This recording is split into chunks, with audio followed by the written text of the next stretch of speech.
അധ്യക്ഷൻ ശാന്തിഗിരിയുടെ ആത്മീയതയെക്കുറിച്ച് ഈ ശ്രീജിത്തും ആശാ ശ്രീജിത്തും പറയുന്നതിനെ സംബന്ധിച്ച് നമുക്ക് നമ്മുടെ അനുഭവത്തിൽ ഇവർ പറയുന്ന പോലെ ഏതെങ്കിലും വലിയ വലിയ ആത്മീയ തത്വങ്ങളോ ഗ്രന്ഥങ്ങളോ വായിച്ചു അല്ലെങ്കിൽ അനവധി ഗുരുക്കന്മാരെയൊക്കെ സന്ദർശിച്ച ആ അനുഭവം പങ്കുവെക്കുന്നതിനപ്പുറം വളരെ ലളിതമായ മനുഷ്യ ജീവിതത്തിൽ പാലിക്കേണ്ട കാര്യങ്ങളാണ് ഗുരു നമ്മളോട് സംവദിക്കുന്നത്. അവിടെ ആത്മീയ തലത്തിലേക്ക് ഇറങ്ങുക എന്ന് പറയുമ്പോൾ അത് നമുക്ക് ഒരു സാധാരണക്കാരെ സംബന്ധിച്ച് എളുപ്പമുള്ള കാര്യമല്ല. അത് മറ്റ് ജോലികളൊന്നും ഇല്ലാതെ സംബന്ധിച്ച് ഈ ഗ്രന്ഥങ്ങളൊക്കെ വായിച്ച് പഠിക്കാം. എന്നാൽ പോലും ഒരു മനുഷ്യൻ്റെ പുരുഷായുസ് അത് തികയില്ല. അപ്പോൾ അതുകൊണ്ട് ഭാരതത്തെ സംബന്ധിച്ച് നമുക്കറിയാം, ഭാരതത്തിൻ്റെ ഒരു സംസ്കാരം, ഹൈന്ദവ സംസ്കാരം, സനാതന സംസ്കാരം എന്നൊക്കെ പറയുന്ന ആ സംസ്കാരത്തിൽ തന്നെ എത്രയോ പുരാതനമായ ഒരു സംസ്കാരമാണ്, ഏറ്റവും പഴക്കം ചേർന്ന്. അതിൽ തന്നെ ഹൈന്ദവമെന്നും സനാതനമെന്നും ഒക്കെ വേർതിരിച്ച് കാണാൻ കഴിയാത്തതും അത് യോജിച്ചു പോയി. ഇതിലേതാണ് സനാതനമെന്നോ ഹൈന്ദവം ഏതാണെന്ന് പറയാൻ പറ്റാത്തില്ല. അപ്പോൾ ഹൈന്ദവ ധർമ്മ സംസ്കാരത്തെക്കുറിച്ച് പറയുമ്പോൾ തന്നെ നമുക്കത് അത്രയും അഗാധമായി കിടക്കുന്നു. അതൊരു ഒരാൾ മനസ്സിലാക്കി ജീവിതം കൊണ്ട് മനസ്സിലാക്കി വരുമ്പോഴത്തേക്കും അവൻ്റെ ആയുസ് കഴിഞ്ഞു വരും. അതാണ് ഒരു പറയുന്നത്, നിങ്ങളതെല്ലാം അറിഞ്ഞിരിക്കണം. പക്ഷേ ഇതെല്ലാം മനസ്സിലാക്കി വരുമ്പോഴത്തേക്ക് ഒരു മനുഷ്യൻ്റെ ആയുസ് പോരണ്ടു. അതുകൊണ്ട് അത് പഠിക്കുന്ന ജീവിതം കൊണ്ട് നിങ്ങൾ ഇവിടെ പറയുന്ന കാര്യങ്ങൾ അനുസരിക്കുക എന്നുള്ളതാണ് പ്രാഥമികമായിട്ട് ചെയ്യാനുള്ളത്. അപ്പോൾ ഈ ഒരു 10ാം ക്ലാസ്സിൽ പാസ്സാവണമെങ്കിൽ ആദ്യം 1ാം ക്ലാസ്സിൽ കാര്യങ്ങൾ അറിഞ്ഞിരിക്കണ്ടേ.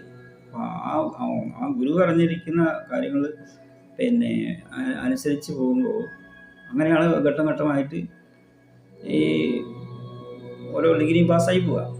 അതിന് പകരം നമ്മളെ സംബന്ധിച്ച് ഈ പുസ്തകങ്ങളൊക്കെ വായിച്ച് ഇപ്പോൾ ശ്രീകുട്ടി പറയുന്നുണ്ട്, ശ്രീജിത്തെ ഇതിനെക്കുറിച്ച് എന്താണ് അഭിപ്രായം? അദ്ദേഹം അപ്പോൾ പിന്നെ മനസ്സിൻ്റെ അബോധതലം, മനസ്സ്, അധ്യാപക തലം ഇങ്ങനെ പറഞ്ഞു പോവുകയാണ്. ഇതൊക്കെ സാധാരണക്കാരെ സംബന്ധിച്ച് മനസ്സിലാക്കാൻ കഴിയില്ല. അപ്പോൾ നമ്മളെ സംബന്ധിച്ച് തന്നെ ഭാരതത്തിൻ്റെ ഒരു സംസ്കാരം എന്ന് പറയുന്നത്, ഇവിടുത്തെ ആത്മീയ ഗ്രന്ഥങ്ങളെക്കുറിച്ച് പഠിച്ച് മനസ്സിലാക്കുക എന്ന് പറയുന്നത് നമുക്കതിൻ്റെ പേര് പോലും നമുക്ക് ഓർമ്മയിലെടുക്കാൻ പറ്റില്ല. അപ്പോൾ പേര് വായിക്കാൻ തന്നെ ഉണ്ട്. ഇപ്പോൾ എന്താ പറയുക, ഇപ്പോൾ ഉദാഹരണത്തിന് ഹിന്ദു മതത്തിലുള്ളത് നല്ല ഹൈന്ദവ സംസ്കാരം എന്ന് പറയുമ്പോൾ അതിൽ 4 വേദങ്ങൾ, 6 വേദാംഗങ്ങൾ, 18 പുരാണങ്ങൾ, 108 ഉപപുരാണങ്ങൾ, 108 ഉപനിഷത്തുകൾ, ബ്രാഹ്മണങ്ങൾ, ആരണ്യകങ്ങൾ, സംഹിതകൾ, ഇതിഹാസങ്ങൾ, തത്വങ്ങൾ, ന്യായം, വൈശേഷികം, സാങ്ക്യം, യോഗം, മീമാംസ, വേദാന്തം എന്നിങ്ങനെയുള്ള ദർശനങ്ങൾ, 16,200 ശക്തികൾ, ത്രിമൂർത്തിയിൽ സൃഷ്ടിസ്ഥിതി സംഹാരം എന്ന അവസ്ഥ, അതിനെക്കുറിച്ച് പിന്നെ ഉൽപ്പത്തി ശാസ്ത്രം, സൃഷ്ടിക്രമരഹസ്യം, അധ്യാത്മശാസ്ത്രം, മന്ത്രശാസ്ത്രം, തന്ത്രശാസ്ത്രം, മോക്ഷശാസ്ത്രം, ധർമ്മശാസ്ത്രം, യോഗശാസ്ത്രം, തർക്കശാസ്ത്രം, രാഷ്ട്രമീമാംസ, നരവംശാസ്ത്രം, ജന്തുശാസ്ത്രം, വൈദ്യശാസ്ത്രം, ശബ്ദശാസ്ത്രം, ജ്യോതിശാസ്ത്രം, ഗോളശാസ്ത്രം, ഭൂമിശാസ്ത്രം, ശരീരശാസ്ത്രം, മനഃശാസ്ത്രം,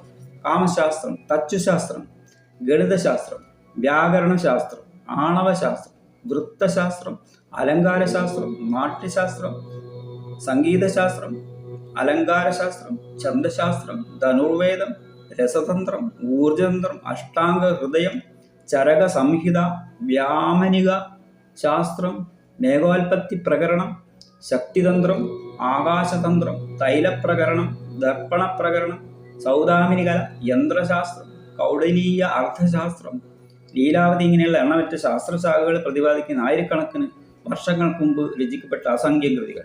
പിന്നെയാണ് ഭൂമി, ജലം, തേജസ്, വായു, ആകാശം എന്നിങ്ങനെ പഞ്ചഭൂതങ്ങൾ, അതുപോലെ കണ്ണ്, മൂക്ക്, ത്വക്ക്, നാക്ക് തുടങ്ങിയ ജ്ഞാനേന്ദ്രിയങ്ങൾ, വാക്ക്, പാണി, പദാദികളെ കർമ്മേന്ദ്രിയങ്ങൾ, വചനം, ആദാനം, യാനം, വിസർജനം, ആനന്ദം എന്നിങ്ങനെ കർമ്മേന്ദ്രിയ വിഷയങ്ങൾ, പ്രാണാപാനാദികളായ പഞ്ചപ്രാണകൾ, എന്താ പ്രാണൻ, വ്യാനം, വ്യോമൻ, അദാനൻ, ഉദാനൻ എന്നപോലെ പഞ്ചപ്രാണൻ, അതിൻ്റെ ഉപപ്രാണൻ, നാഗൻ, കൂർമൻ, ദേവതൻ, ധനഞ്ജൻ, കൃകൽ എന്നിങ്ങനെ ഉപപ്രാണൻ, പിന്നെ മൂലാധാരം, സ്വാധിഷ്ഠാനം തുടങ്ങിയ ഷഡാധാരങ്ങൾ, പിന്നെ രാഗം, ദേഷ്യം, കാമം, ക്രോധം, മാത്സര്യം, മോഹം, ലോഭം, മതം എന്നിങ്ങനെ അഷ്ടരാഗാദികളെ കുറിച്ച്.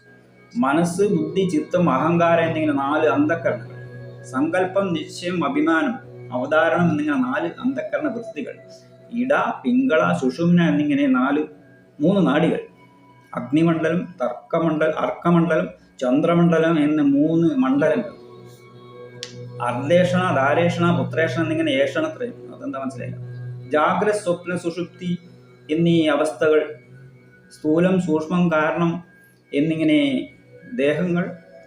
വിശ്വൻ, തൈജൻ, പ്രാജ്ഞൻ എന്നിങ്ങനെ 3 ദേഹനാഥന്മാർ. ത്വക്ക്, രക്തം, മാംസം, മേധസ്, അസ്ഥി, മജ്ജ, ശുക്ലം എന്നിങ്ങനെ 7 ധാതുക്കൾ. അന്നമയ കോശം, പ്രാണമയ കോശം, മനോമയ കോശം, വിജ്ഞാനമയ കോശം, ആനന്ദമയ കോശം എന്നിങ്ങനെ 5 കോശങ്ങൾ. ആധ്യാത്മികം, ആദിഭൗതികം, ആദിദൈവികം എന്നിങ്ങനെയുള്ള താപത്രയം എന്നിങ്ങനെ 96 തത്വഭേദങ്ങൾ. പിന്നെ അകാരാദി, ഉകാരാദി, മകാരാദി പ്രതീകങ്ങൾ തുടങ്ങി അനന്തമായ വിജ്ഞാന ശാഖകൾ. അങ്ങനെ ഒരുമിച്ച് ചേർന്ന വിശ്വപ്രകൃതി. മനുഷ്യൻ, പിതൃക്കൾ, ഗന്ധർവന്മാർ, ദേവന്മാർ, സിദ്ധന്മാർ, ചാരന്മാർ, കിന്നരന്മാർ, അപ്സരസുകൾ, ദേവേന്ദ്രൻ, ഉപബ്രഹ്മാക്കൾ എന്നീ പ്രകാരം സൂക്ഷ്മലോക വ്യക്തിത്വങ്ങൾ, അവയുടെ ആനന്ദശക്തികൾ, അവയ്ക്കാധാരമായ തത്വങ്ങൾ, 14 അനുഭവ മണ്ഡലങ്ങൾ, അല്ലെങ്കിൽ 14 ലോകങ്ങൾ.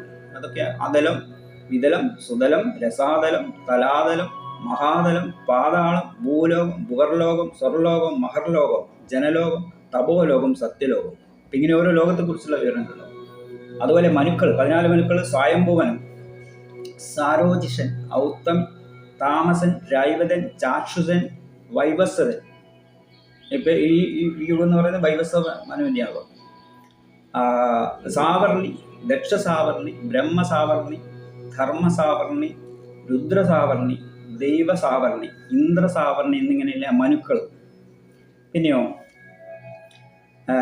ഏകം, ദശം, ശതം, സഹസ്രം, അയുധം, ലക്ഷം, ദശലക്ഷം, കോടി, മഹാകോടി, ശംഖം, മഹാശംഖം, വൃന്ദം, മഹാവൃന്ദം, പത്മം, മഹാപത്മം, ഗർവം, മഹാഗർവം, സമുദ്രം, ഓഖം, ജലധി എന്നിങ്ങനെ സംഖ്യാനത്തിലെ 10 ഇരട്ടിക്കുന്ന സ്ഥാനസംജ്ഞകൾ. ദിനം, മാസം, വത്സരം, ദേവവത്സരം, ചതുർയുഗങ്ങൾ, മന്വന്തരങ്ങൾ, കൽപ്പം, മഹാകൽപ്പം എന്നിങ്ങനെ അനവധി പരിഗണകൾ.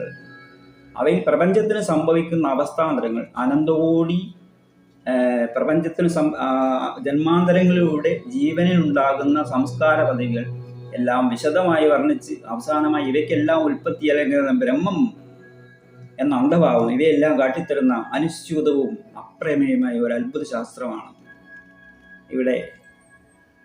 അപ്പോൾ ഇത്രയും വിശദാധികം മറ്റും നോക്കുമ്പോൾ ഇതെല്ലാം പിന്നെ മനസ്സിലാക്കി പഠിച്ച് മനുഷ്യരുടെ ജീവിതത്തിലേക്ക് പോയി കഴിഞ്ഞാൽ അപ്പോൾ എവിടെ എത്തും? അതാണ് ഗുരു പറയുന്നത്.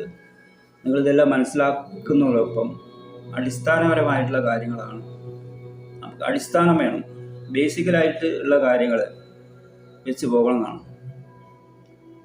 അപ്പോൾ ജീവിതത്തിൻ്റെ ബേസ് എന്ന് പറയുന്നത് കുടുംബജീവിതത്തിൻ്റെ ബേസാണ് ഗുരു എപ്പോഴും പറഞ്ഞുകൊണ്ടിരിക്കുന്നത്. അപ്പോൾ അതല്ലാതെ ഈ പ്രപഞ്ച സംവിധാനത്തെക്കുറിച്ചൊക്കെ പഠിപ്പിക്കാൻ വലിയ സ്ഥൂലം, സൂക്ഷ്മം, കാരണം വരികയെന്നൊക്കെ പറയുന്നത്. അപ്പോൾ എന്താണ് ഈ സ്ഥൂലം, സൂക്ഷ്മം എന്ന് പറയുന്നത്? സൂക്ഷ്മം നമുക്കറിയാം, നമുക്ക് കാണാൻ പറ്റാത്ത അതാണ് സൂക്ഷ്മലോകം അല്ലെങ്കിൽ സൂക്ഷ്മാവസ്ഥ. സ്ഥൂലം എന്ന് പറയുന്നത് കണ്ണുകൊണ്ട് നമുക്ക് കാണുന്ന അവസ്ഥ. ഗുരുവിനെ എങ്ങനെ ആരാധിക്കണം എന്ന് പറയുമ്പോൾ ചോദിക്കുന്നുണ്ട്, ഇപ്പോൾ സൂക്ഷ്മത്തിലാണോ സ്ഥൂലത്തിലാണോ? അപ്പോൾ ഗുരു പറയുന്നത് സ്ഥൂലത്തിലെന്ന് പറയുന്നത്. സ്ഥൂലത്തിലെന്ന് പറയുമ്പോൾ എങ്ങനെ സാധിക്കും? ഗുരുവിൻ്റെ ദേഹശേഷിപ്പിൻ്റെ സ്ഥൂലത്തിൽ പറ്റുമോ? പക്ഷെ അത് പറ്റുന്ന രീതിയിലേക്ക് ആ ശേഷിത്വം കൊണ്ടുവരാൻ നമ്മളെന്നുള്ളതാണ്. അപ്പോൾ ഈ സൂക്ഷ്മം എന്ന് പറയുമ്പോൾ സൂക്ഷ്മത്തിലുള്ള അവസ്ഥ എന്താ? സൂക്ഷ്മം എന്ന് പറയുന്നത് കാണാൻ പറ്റാത്തത് വിശ്വസിക്കരുത് എന്ന് പറയാൻ പറ്റില്ല. അതിൽ കാണുന്നത് വിശ്വസിക്കാനും പറ്റില്ല. നമ്മൾ കണ്ണുകൊണ്ട് കാണുന്നു എന്ന് വെച്ച് അത് വിശ്വസിക്കാൻ പറ്റാത്ത പല സംഭവങ്ങളുണ്ട്. കാണാത്തതാണ് നമ്മൾ വായു കണ്ണുകൊണ്ട് കാണാൻ പറ്റില്ല, പക്ഷെ നമുക്ക് അനുഭവിക്കാം. വായു ഇല്ലാതെ ജീവൻ നിലനിൽക്കില്ല. പിന്നെ പ്രകാശം എന്ന് പറയുന്നത് കാണാൻ പറ്റില്ല, പ്രകാശത്തിന് നിറമില്ല. പക്ഷേ യഥാർത്ഥത്തിൽ പ്രകാശത്തിൻ്റെ നിറം എന്ന് പറയുന്നത് അനന്തകോടി നിറങ്ങളാണ്. സകല നിറങ്ങളും ഉൾക്കൊണ്ടിരിക്കുകയാണ് പ്രകാശം എന്ന് പറയുന്നത്. അപ്പോൾ അത് മനസ്സിലാക്കണമെങ്കിൽ ഈ പ്രകാശം എന്ന് പറയുന്നത് വസ്തു ഒരു ജലകണികളിൽ കൂടി പോകുമ്പോൾ തന്നെ അത് സപ്തവർണ്ണങ്ങളായി പിരിയുന്നു. അതിൻ്റെ മഴവില്ല് എന്ന് രൂപപ്പെടുമ്പോൾ 7 വർണ്ണങ്ങളാണ്. ഈ 7 വർണ്ണങ്ങളിൽ തന്നെ എത്ര വർണ്ണങ്ങൾ? ഒരു വർണ്ണം എടുത്താൽ ഇപ്പോൾ ഒരു വർണ്ണത്തെക്കുറിച്ച് ഇപ്പോൾ പച്ച എന്ന് പറയുന്ന ഒരു വർണ്ണം എടുത്താൽ, പച്ച എന്ന് പറയുന്നത് പച്ചപ്പുല്ല്. ഒരു പച്ചപ്പുല്ലിൻ്റെ പച്ചയല്ല വേറെ പച്ചപ്പുല്ലുള്ളത്. അപ്പോൾ പുല്ലുകൾ തിരിച്ചറിയാം. ഇലകളുടെ വ്യത്യാസം കണ്ണുകൊണ്ട് കാണാൻ പറ്റും. എല്ലാം പച്ചയാണ്. ഒരു വാഴയുടെ ഇലയുടെ പച്ചയല്ല ഒരു പ്ലാവിൻ്റെ ഇല, ആ പ്ലാവിൻ്റെ ഇലയുടെ പച്ചയല്ല ഒരു മാവിൻ്റെ ഇലയ്ക്ക്. അപ്പോൾ ആ ഇലയുടെ നിറം നോക്കി ഓരോ ഇലയും നമുക്ക് തിരിച്ചറിയാൻ പറ്റും, നിറ വ്യത്യാസം. പ്രത്യേകം പറയാൻ കഴിയില്ലെങ്കിൽ നമുക്ക് അനുഭവിച്ചറിയാം. ഇപ്പോൾ ഒരു വാഴയിലയുടെ തന്നെ പച്ച എന്ന് പറയുന്നത് വാഴയുടെ കൂമ്പിൻ്റെ ഇട്ട പച്ചയല്ല, കുറച്ചും കൂടി വലുതായ ഇലയുടെ പച്ച, അതിനെക്കാട്ടും പച്ചയുടെ വ്യത്യാസം ഉണ്ടാവും എന്തിന്, ഒരു വലിയ ഇലയ്ക്ക്. അപ്പോൾ ഈ ഒരു നിറം തന്നെ പല വിഭാഗങ്ങളായിട്ട് പോകുന്നു. അപ്പോൾ നിറമില്ലാത്തൊരവസ്ഥ എന്ന് പറയുന്നത് അതിന് ഏറ്റവും എല്ലാ നിറങ്ങളും കൂടി എന്നുള്ളതാണ്. അപ്പോൾ ഈ തരത്തിൽ പ്രപഞ്ചത്തിൻ്റെ ഓരോ സംവിധാനത്തെക്കുറിച്ച് ചിന്തിച്ചാൽ കാണാത്തതിന് കാഴ്ചയിലേക്ക് വരികയാണ്. അതുപോലെ ഈ നമ്മളൊരു വസ്തു കയ്യിൽ നിന്ന് വീണാൽ അത് ഭൂമിയിലേക്ക് താഴോട്ട് വീഴുന്നു. എന്തുകൊണ്ട്? അത് ഭൂമിയിൽ ആരും വലിക്കുന്നത് ഈ ആകർഷണം, ഭൂമിയുടെ ആകർഷണ ബലമാണ്. അപ്പോൾ ഈ ആകർഷണ ബലം നമുക്ക് കാണാൻ പറ്റില്ല, പക്ഷെ ഇതുണ്ട്. അതുപോലെ കാന്തം ഇരുമ്പിനെ കുറിച്ച് ആകർഷിക്കുന്നു. ഇത് കാണുമ്പോൾ പക്ഷേ ഈ ആകർഷണ ബലം കാണുന്നില്ല, പക്ഷെ അനുഭവിക്കുന്നു. വൈദ്യുതി എന്ന് പറയും കാണാൻ പറ്റില്ല, പക്ഷെ അത് പ്രവർത്തിക്കുന്നു. ഒരു വൈദ്യുതി മോട്ടർ വൈദ്യുതി പ്രവഹിക്കുമ്പോൾ അത് വർക്ക് ചെയ്യുന്നു, പക്ഷെ ഇത് കാണാൻ പറ്റുന്നില്ല.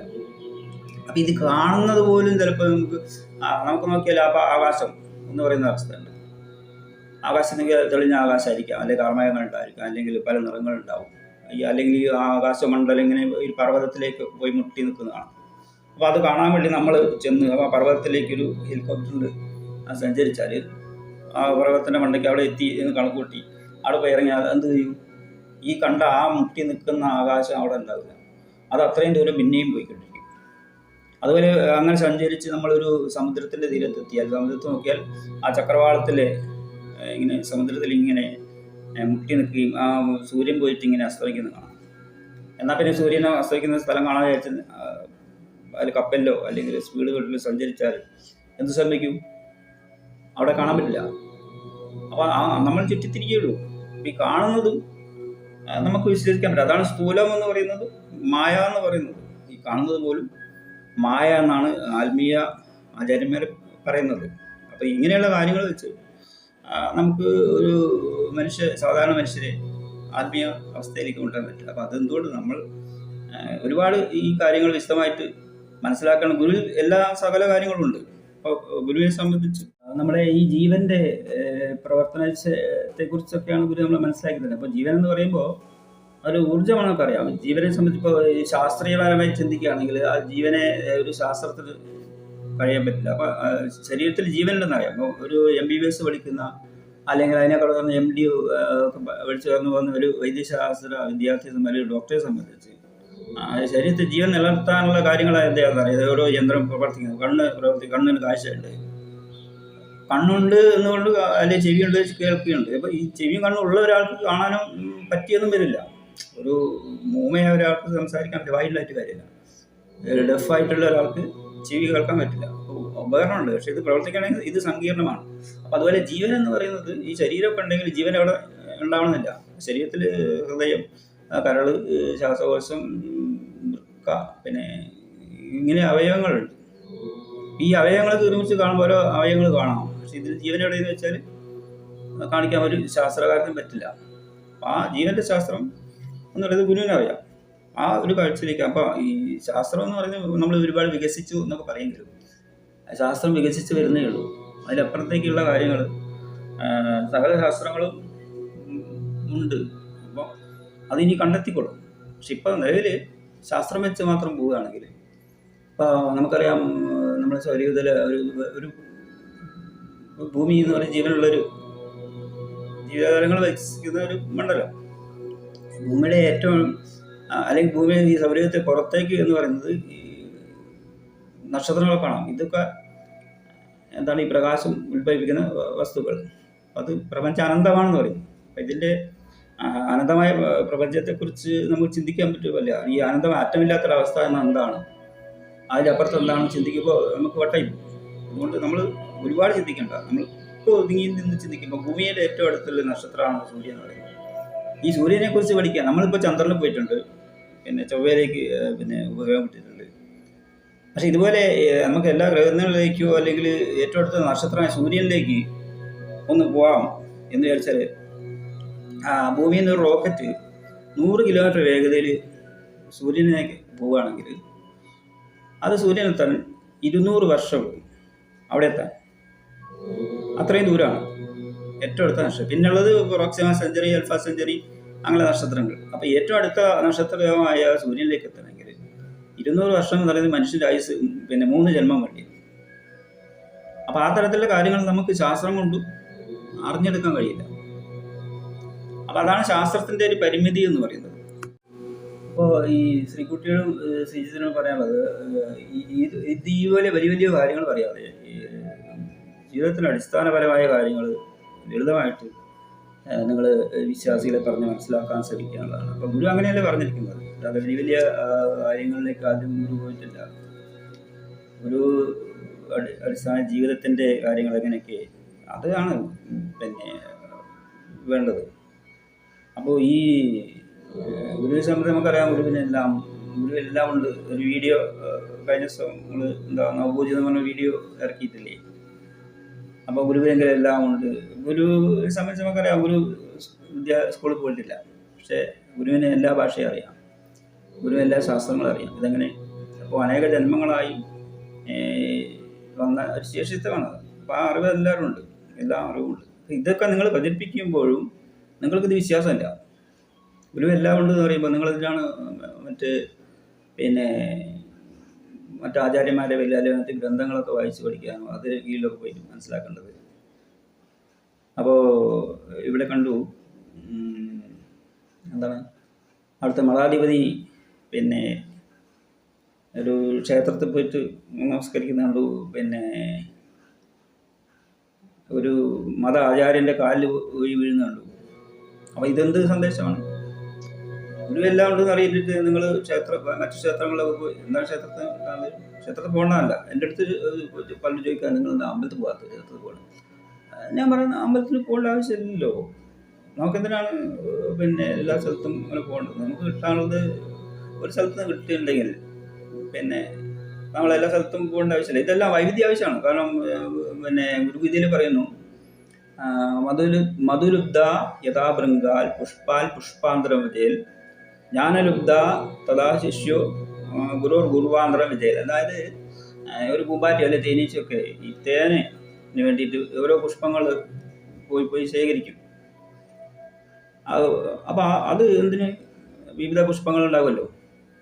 നമ്മളെ സംബന്ധിച്ച് പിന്നെ ഈ ഒരു പുഷ്പത്തിന് വയറ് നിറച്ച് കിട്ടിയാൽ വീണ്ടും മറ്റൊരു പുഷ്പം കഴിക്കുമ്പോൾ അത്യാഗ്രഹമാണ്. മറ്റു കിട്ടാത്തവർക്ക് കിട്ടട്ടെ. അപ്പോൾ അവിടെ നിന്ന് കിട്ടിയില്ലെങ്കിൽ അടുത്ത പുഷ്പത്തിൽ പോവാം. ഇവിടെ കിട്ടും, എവിടെയെല്ലാം ഉണ്ട് എങ്കിൽ പിന്നെ അങ്ങനെ ഓടിയാണ്. അത് അത്യാഗ്രഹമായിട്ട് ചെയ്യേണ്ട ആവശ്യമില്ലല്ലോ. എത്ര കിട്ടിയാലും മതിയാവാത്ത ഒരു അവസ്ഥ മനുഷ്യനുണ്ട്. അത് വേണ്ട.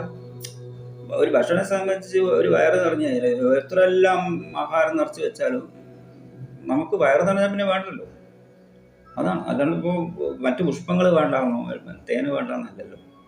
നമ്മളിപ്പോൾ ക്ഷേത്രത്തിനുള്ള വിരോധമുണ്ട് ഇല്ല പറഞ്ഞത്, അങ്ങനെ ഉണ്ടോ? അപ്പോൾ ഈ പ്രകൃതിയെ സംബന്ധിച്ച് ഇതെല്ലാം വൈവിധ്യങ്ങൾ ആവശ്യമാണ്. കാരണം പലതരം പുഷ്പങ്ങളുണ്ടെങ്കിൽ ഭംഗിയുണ്ട്, ഒരേ തരം പുഷ്പമായിട്ട് ഭംഗിയുണ്ട്. പക്ഷെ ഒരു പുഷ്പത്തിലെല്ലാം കിട്ടുമെങ്കിൽ ഇപ്പോൾ ഈ വക്കനാരാണോ അഗ്നിഹോത്രിയോട് പറഞ്ഞത് പിന്നെ എന്തൊരു കുടുംബകാര്യം അന്വേഷിക്കാൻ പോയപ്പോൾ അഗ്നിഹോത്രി അകത്തിരുന്ന് ഒരുപാട് മന്ത്രങ്ങൾ ജപിക്കുന്നു. അത് കഴിഞ്ഞിട്ട് അടുത്ത മന്ത്രം ജപിക്കുന്നു. അദ്ദേഹം കാത്തിരിക്കാം. അപ്പോൾ കുറേ കാത്തുനിന്ന് അദ്ദേഹം മുറ്റത്ത് കുഴിക്കാൻ തുടങ്ങി. ഒരു മന്ത്രം ചെല്ലുമ്പോൾ അദ്ദേഹം ഒരു കുഴി വയ്ക്കും.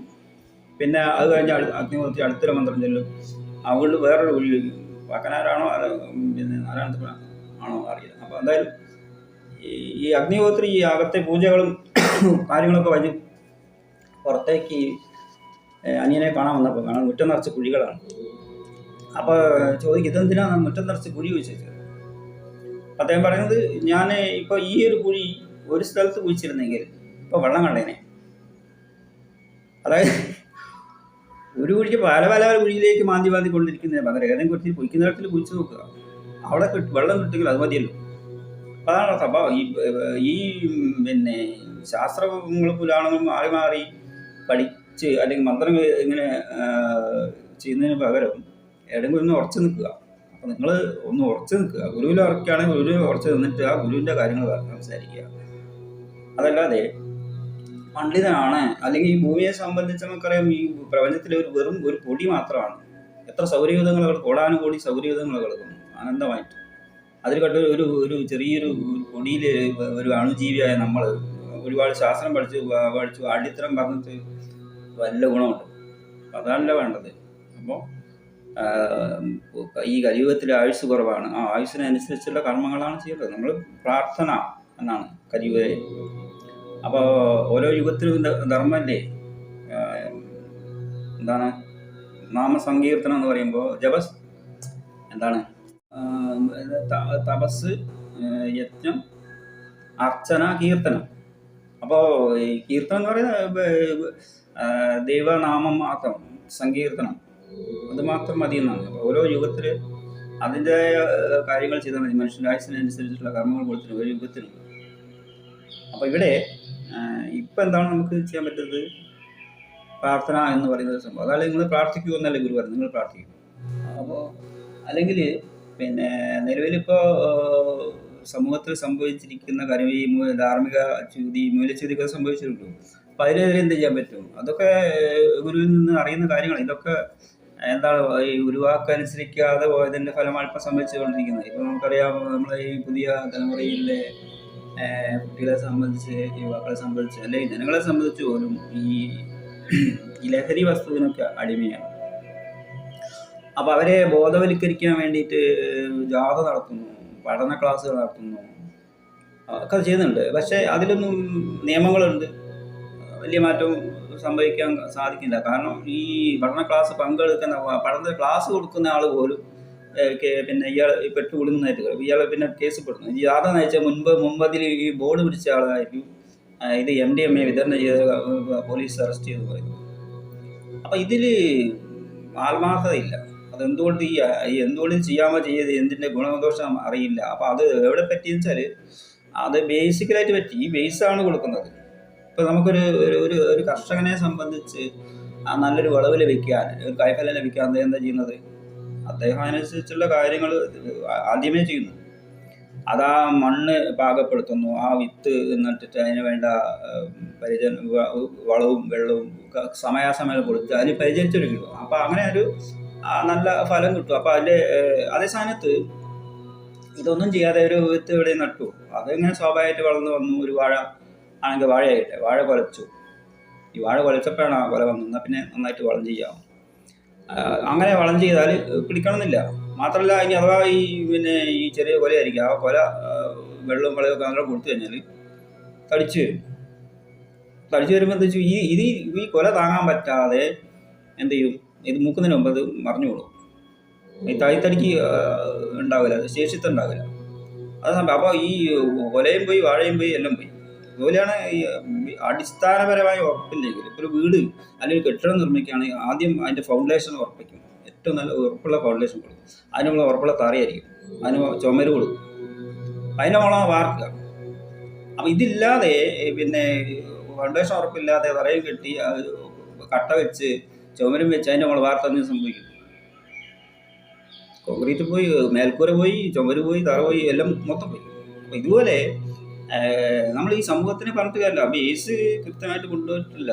അപ്പോൾ ബേസ് കൊടുക്കുന്ന രീതിയാണ് ഗുരു പറഞ്ഞിരിക്കുന്നത്. അല്ലാതെ നിങ്ങൾ എല്ലാ പുസ്തകങ്ങളും ശാസ്ത്രങ്ങളും വായിച്ച് പഠിച്ച് വാ എന്നല്ല. അപ്പോൾ എന്താണ് ബേസിക്കലായിട്ട് അമ്മ എന്ന് പറഞ്ഞാൽ ആദ്യ ഗുരുവാണ്. ഗുരു എന്ന് പറഞ്ഞാൽ അറിവ് കൊടുക്കുന്നത്. ആദ്യ ഗുരു, ഒരു മനുഷ്യൻ്റെ ആദ്യത്തെ ഗുരു എന്ന് പറയുന്നത് അമ്മയാണ്. ഈ അമ്മ അറിവുള്ളവളാണെന്ന് പറയുന്നത്. അമ്മ എന്തറിവാണ്? പിന്നെ പോസ്റ്റ് ഗ്രാജുവേഷൻ വേണം, പിന്നെ വാഴക്കലയിലെ ഡോക്ടറേറ്റ് വേണം എന്നല്ലല്ലോ പറയുന്നത്. ഡോക്ടറേറ്റ് എടുക്കല്ല, അത് എന്താണ് വിദ്യ. രണ്ട് രീതിയിലുണ്ടല്ലോ. ഈ രണ്ട് ആത്മജ്ഞാനം അതോടുകൂടി വേണം. വിദ്യകൾ ഈശോപനിഷത്തിൽ ഒരു വ്യാഖ്യാനത്തിലല്ലേ. അപ്പം എന്താണ്? വിദ്യകൾ രണ്ടും കണ്ടറിഞ്ഞവർ വിദ്യാലമർദ്ദാർന്നു, അല്ല മൃത്യുവെ തരണം ചെയ്ത് വിദ്യാലമർദ്ദാർന്നു. അതുപോലെ ഇതെല്ലാം അറിഞ്ഞിരിക്കണം. അപ്പം ഉപജീവനത്തിനുള്ള വിദ്യ എന്ന് പറയുന്നത് കൊണ്ട് അതാണ് ഡിഗ്രിയൊക്കെ. അതിലപ്പുറത്തേക്ക് ജീവനെക്കുറിച്ചുള്ള ഒരു അറിവ് കൊടുത്തിരിക്കുക. അമ്മ അറിവുള്ള ആളാണ്, അറിവ് കിട്ടണം. ഈ അറിവുള്ള അമ്മയിൽ കൂടിയാണ്, ബോധമുള്ള അമ്മയിൽ കൂടിയാണ് മക്കൾ. അപ്പൊ അച്ഛന്റെ മനസ്സ് ആകാശം പോലെ തെളിഞ്ഞാലിരിക്കണം, ഇതൊക്കെ അർത്ഥമുണ്ട്. അപ്പൊ ആ ഗുരു പറഞ്ഞിരിക്കുന്ന വാക്കുകൾ മനസ്സിലാക്കേണ്ടതുണ്ട്. അപ്പൊ അത് ഇല്ലാത്തത് കൊണ്ടാണ് ഈ തെറ്റിയത്. അപ്പൊ അതിന് മുകളിൽ കൊണ്ടുപോയിട്ട് വളവെച്ചിട്ട് കാര്യമില്ല. വിളവ് അടിയിൽ കൊടുത്ത് പാകപ്പെടുത്തിയെടുക്കണം. ആ മനുഷ്യനെ പാകപ്പെടുത്തുന്ന ശാസ്ത്രമാണ് ഗുരു നമുക്ക് പകർന്നു നൽകുന്നത്. ഇതുപോലെ മറ്റൊരു വിഷയമാണ് ഈ ലഹരി വസ്തുക്കൾ പോലെ അടിമകൾ ആയി പോകുന്ന പോലെ മറ്റൊരു വിഷയമാണ് ഇന്നത്തെ തലമുറയെ സംബന്ധിച്ച് ഒരു സംസ്കാരത്തിൻ്റെ ഒരു എന്താ പറയുക, ചെറുപ്പമെന്നോ വലിപ്പമെന്നോ വ്യത്യാസമല്ലാതെ ഒരു മറ്റൊരു രീതിയിലേക്ക് ബന്ധങ്ങളിലേക്ക് പോവുക, വഴിവിട്ട ബന്ധം. ആ വിഹിതങ്ങളെ കുറിച്ചൊക്കെ വാർത്തകൾ എന്തുകൊണ്ട് വന്നേ? അപ്പോൾ ആ വിഹിതത്തെക്കുറിച്ച് അറിയാലോ.